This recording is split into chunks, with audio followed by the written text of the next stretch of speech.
ಬೇಲೂರು ತಾಲೂಕಿನ ಗೆಂಡೇಹಳ್ಳಿ ಭಾಗದ ವಿವಿಧ ಗ್ರಾಮಗಳಿಗೆ ತೆರಳುವ ಪಟ್ಟಣದ ಸಮೀಪದ ಕಳಸಿನಕೆರೆ ಏರಿ ರಸ್ತೆ ಗುಂಡಿ ಬಿದ್ದು ವಾಹನಗಳು ಓಡಾಡಲು ಪರದಾಡುವಂತಾಗಿದ್ದು, ಸಂಬಂಧಿಸಿದ ಅಧಿಕಾರಿಗಳು ರಸ್ತೆ ದುರಸ್ತಿಗೆ ಮುಂದಾಗಬೇಕೆಂದು ಒತ್ತಾಯಿಸಿ ತಾಲೂಕಾ ಜೈ ಕರ್ನಾಟಕ ಸಂಘಟನೆ ಪದಾಧಿಕಾರಿಗಳು ಕಳಸಿನಕೆರೆ ಏರಿ ಮೇಲೆ ಸೋಮವಾರ ರಸ್ತೆ ತಡೆದು ಪ್ರತಿಭಟಿಸಿದರು.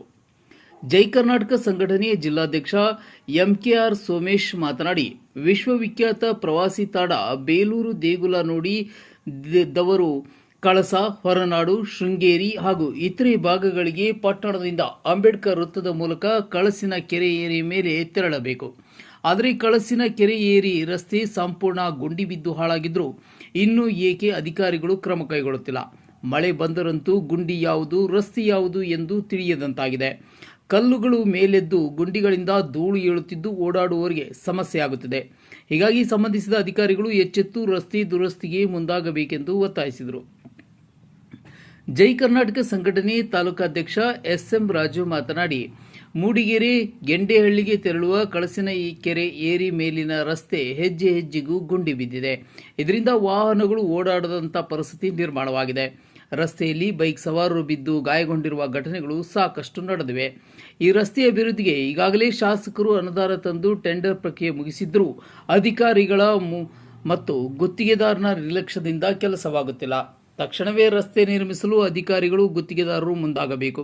ಇಲ್ಲದಿದ್ದರೆ ಸಂಘಟನೆಯಿಂದ ಸಂಬಂಧಿಸಿದ ಕಚೇರಿಗೆ ಮುತ್ತಿಗೆ ಹಾಕಬೇಕಾಗುತ್ತದೆ ಎಂದು ಎಚ್ಚರಿಸಿದರು. ಇನ್ನು ಪ್ರತಿಭಟನೆಯಲ್ಲಿ ಜೈ ಕರ್ನಾಟಕ ಸಂಘಟನೆ ತಾಲೂಕಾ ಕಾರ್ಯಾಧ್ಯಕ್ಷ ಲಕ್ಷ್ಮಣ್, ಪ್ರಧಾನ ಕಾರ್ಯದರ್ಶಿ ಮಂಜುನಾಥ್, ಯುವ ಘಟಕದ ಅಧ್ಯಕ್ಷ ಹೇಮಂತ್, ಉಪಾಧ್ಯಕ್ಷ ಕುಮಾರ್, ಮುಖಂಡರಾದ ಮೀಸೆ ವಸಂತಕುಮಾರ್, ಜಯರಾಮ್, ಆಟೋ ಘಟಕದ ಲಕ್ಷ್ಮಣ್, ಉಮೇಶ್, ಮುಖಂಡರಾದ ರಮೇಶ್, ವಿನಯ, ಚಂದ್ರು ಸೇರಿದಂತೆ ಇತರರು ಇದ್ದರು.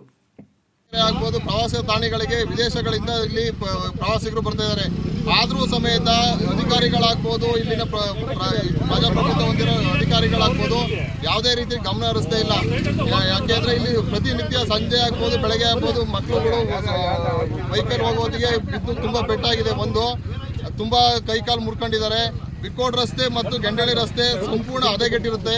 ಶಾಸಕರು ಇದನ್ನ ಇಲ್ಲಿಗೆ ಅನುದಾನ ನೀಡಿದ್ರು ಸಮೇತ ಗುತ್ತಿಗೆದಾರರು, ಅಧಿಕಾರಿಗಳು ಇದನ್ನ ತಡೆ ಹಿಡ್ಕೊಂಡು ಕೆಲಸ ಮಾಡ್ತಾ ಇಲ್ಲ. ಇದೇ ರೀತಿ ಕೂಡಲೇ ಈ ರಸ್ತೆ ಮಾಡಲಿಲ್ಲ ಅಂದ್ರೆ, ಬಿಕ್ಕೋಡ್ ರಸ್ತೆ ಆಗ್ಬೋದು, ಗೆಂಡೇಹಳ್ಳಿ ರಸ್ತೆ ಮಾಡಲಿಲ್ಲ ಅಂದ್ರೆ ಲೋಕೋಪಯೋಗಿ ಇಲಾಖೆ ಮುಂದೆ ಬೀಗವನ್ನು ಹಾಕಿಬಿಟ್ಟು ನಮ್ಮ ಜೈ ಕರ್ನಾಟಕ ಸಂಘಟನೆ ಉಗ್ರವಾದ ಹೋರಾಟವನ್ನು ಹಮ್ಮಿಕೊಳ್ಳಬೇಕಾಗುತ್ತೆ ಅಂತ ಎಚ್ಚರಿಕೆ ನೀಡ್ತಿದ್ದೀವಿ.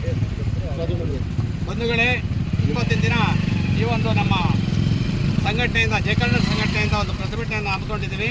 ಕಾರಣ ಇಷ್ಟೇ, ನಮ್ಮ ಗೆಂಡೇಹಳ್ಳಿ ರೋಡು ಹಾಗೂ ಬಿಕ್ಕೋಡ್ ರಸ್ತೆ ತುಂಬ ಕೆಟ್ಟೋಗಿದೆ. ಹಲವಾರು ವಿದ್ಯಾರ್ಥಿಗಳು ಇಲ್ಲಿ ಬಿದ್ದು ಕೈಕಾಲು ಮುರ್ಕೊಂಡಿದ್ದಾರೆ. ಅದೇ ರೀತಿ ವಯಸ್ಕರು ಬರೋದಾಗಲಿ ಅಥವಾ ಟೂ ವೀಲ್ಸು ದ್ವಿಚಕ್ರ ವಾಹನಗಳು ಹಾಗೂ ವಾಹನಗಳಿಗೆ ತುಂಬ ಅಡಚಣೆ ಆಗಿದೆ. ಶಾಸಕರು ಕೂಡ ಈ ಒಂದು ಗೆಂಡೇಹಳ್ಳಿ ರಸ್ತೆಗೆ ಹಣವನ್ನು ಹಾಕಿದ್ದಾರೆ. ಗುತ್ತಿಗೆದಾರನ ನಿರ್ಲಕ್ಷ್ಯದಿಂದ ಈ ರೋಡ್ ಇನ್ನೂ ಆಗಿಲ್ಲ. ಗುತ್ತಿಗೆದಾರ ಅರ್ಜೆಂಟಾಗಿ ಈ ಒಂದು ಕೆಲಸವನ್ನು ಮಾಡಿಕೊಡ್ಬೇಕು. ಆಗಲಿಲ್ಲ ಅಂತ ಹೇಳಿದ್ರೆ ಕೆಲವೇ ದಿನದಲ್ಲಿ ಮತ್ತೆ ಇದೇ ರೀತಿ ಉಗ್ರವಾದ ಪ್ರತಿಭಟನೆಯನ್ನು ನಮ್ಮ ಜೈ ಕರ್ನಾಟಕ ಸಂಘಟನೆಯಿಂದ ಹಮ್ಮಿಕೊಳ್ತಾ ಇದ್ದೀವಿ.